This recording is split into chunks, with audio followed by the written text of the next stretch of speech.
السلام عليكم اخواني المشاهدين، اخواتي المشاهدات اللي دائما كيتابعونا في القناه. نتمنى دائما المحتوى ينال الاعجاب ديالكم، وما تنساوش الاشتراكات والاعجاب بالفيديو باش ان شاء الله دائما نجيكم بالجديد.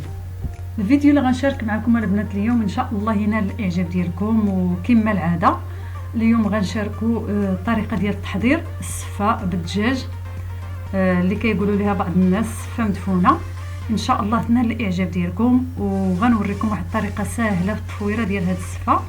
وهنا كنوجه كلامي للبنات اللي كيقولوا لك بالنسبه للسفه كتجيهم صعيبه في التفوار وما كتجيهم رطبه وكتجي قاصحه ولا تجي لهم معجنه. ان شاء الله تتبعوا الخطوات ديال الفيديو باش نشوفوا الطريقه اللي كتخلي السفه ديالنا تكون ناجحه لينا وتجي طايبه ورطبه وبنينه ان شاء الله.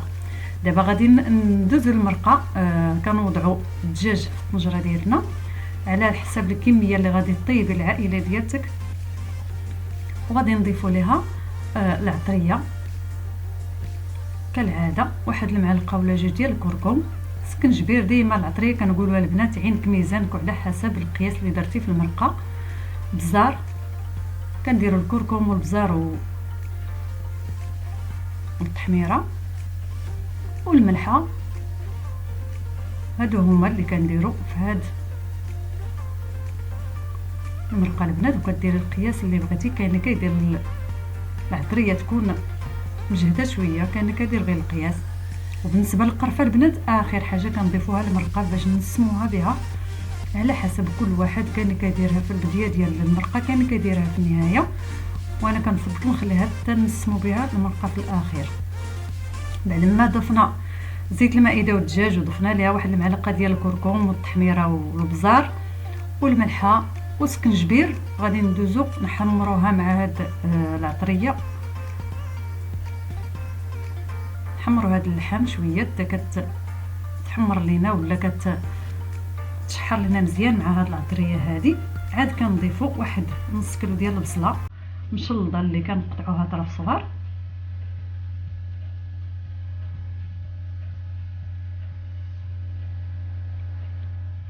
وغادي نضيفوا عليها القزبور والمعدنوس والثومه ونص حامضه مصيره اللي كنحيدوا ليها البابه ديالتها ونخلطوها مع هاد القزبور والمعدنوس، ونرمي كلشي بمره ونخلط الخليط مزيان.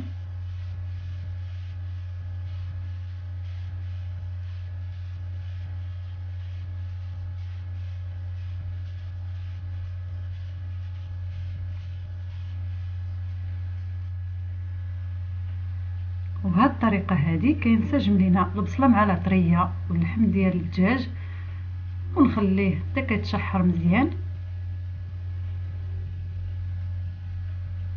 هذه هي الطريقه اللي نسبقوها في المرقه ديال هاد السفه البنات. ها هي المواد اللي درنا دابا خلطناهم كاملين، ونغطيوها ونخليوها حتى كتشحر مزيان، عاد نمرقوها بالماء طايب ان شاء الله. ها هي المرقه ديالنا بعد ما تشحرات مزيان غنضيفوا عليها هاد الكاس تقريبا لتر ديال الماء طايب اللي غادي تسهل علينا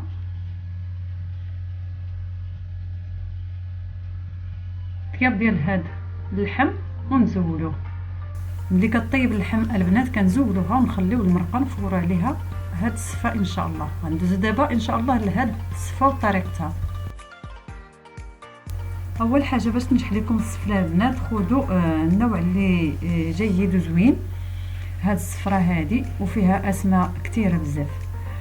وثاني حاجه انكم تدهنوها بالزيت المائده، الكميه اللي غتفوريها تاخذيها ودهنيها كامل بالزيت ديال المائده. رشيها بهذه الطريقه وكتقلبيها بهذا الشكل وغير بالقياس باش ما تهرس لينا بزاف في السفه، لان كاينين الناس اللي يوركوا عليها حتى كتهرس كامل. هذه هي اول طريقه. ملي كندهنوها بالزيت هكا عاد كنوضعوها في الكسكاس نفوروها، ما نديروا لها لا ماء لا حتى حاجه. كاينين الناس اللي كيسبقوا ليها الماء مع الزيت وانا بهذه الطريقه ان شاء الله غادي تشوفوا غادي تجي ساهله في الطوار وما غاديش تلصق لكم. حتى بالنسبه للزيت اللي ما كيبغي فيها الزيت المائده تكون كثيره، ملي كنوضعوها بهذه الطريقه، من بعد الطريقه باش غنفوروها، الطريقه باش غنديروا ليها الماء، النص ديال الزيت اللي درنا كتمشي مع داك الماء وما كتبقاش، باش في الاخير اننا حنا غنضيفوا الزبده ان شاء الله في التفويره الاخرانيه.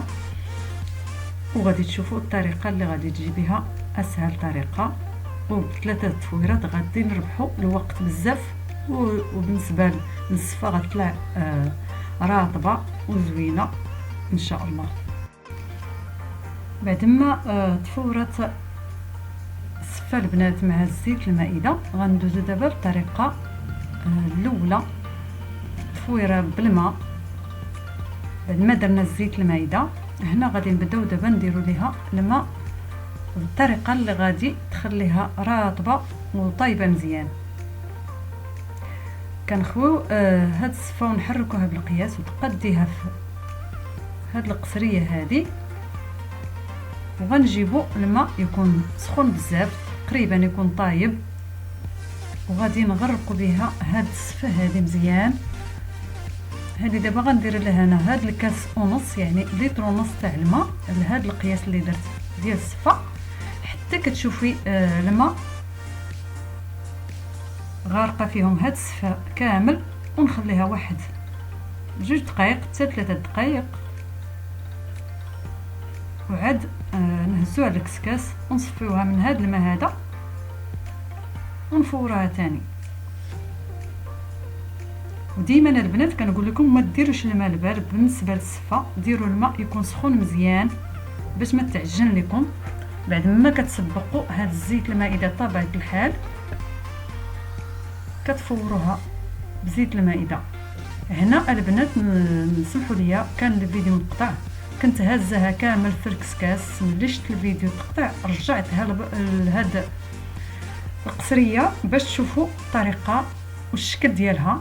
بعد ما خليناها 2 دقائق حتى 3 في الماء طايب، كنصفيوها من هذا الماء وغنطلعوها تفور لينا التفويره الاولى بالماء. بعد ما درنا الزيت المائده طبيعه الحال، كنحاول ناكد لكم الطريقه البنات الناس اللي كيتشكاو بالطريقه ديال هاد الصفه. غادي ندوزو للطريقه الثانيه البنات.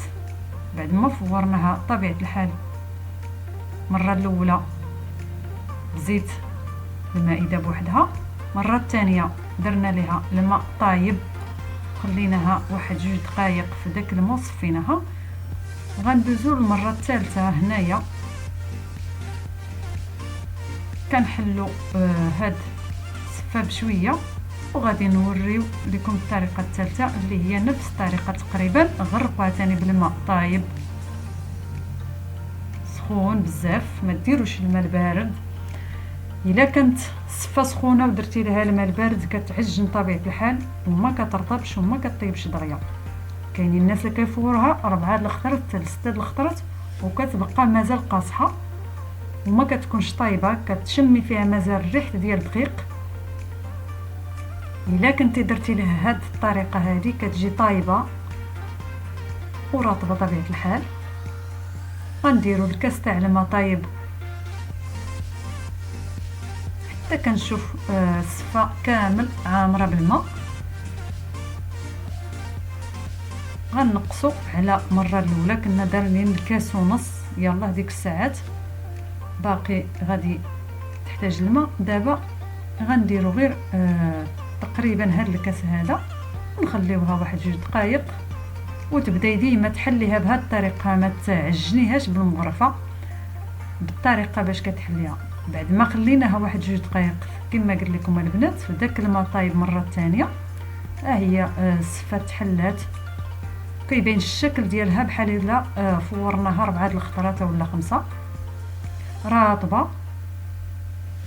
وغنوضعوها دابا في الكسكاس نفوروها تاني ان شاء الله.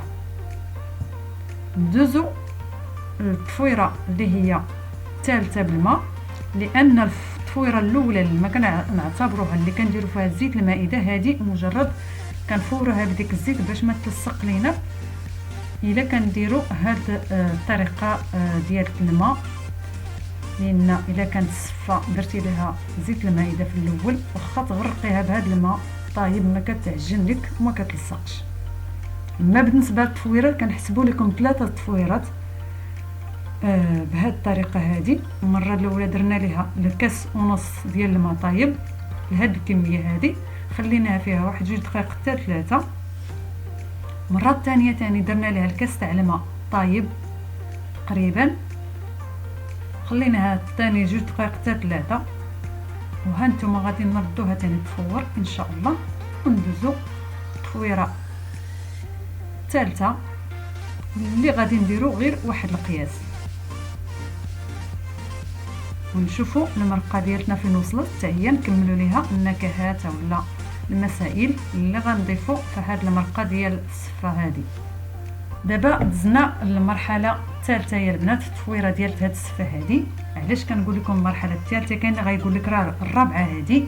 بالنسبه الاولى اللي درنا فيها زيت المائده ما كنحسبوها في التفويره، لان غير هنا كندهنها بهذا الزيت وكنفورها باش تكون سهله في التفوار ما تلصقش ليك. هنا كنهضروا على الطريقه اللي كنديروا بها اللي كديروا فيها عفوا الماء لهذه الصفه هذه.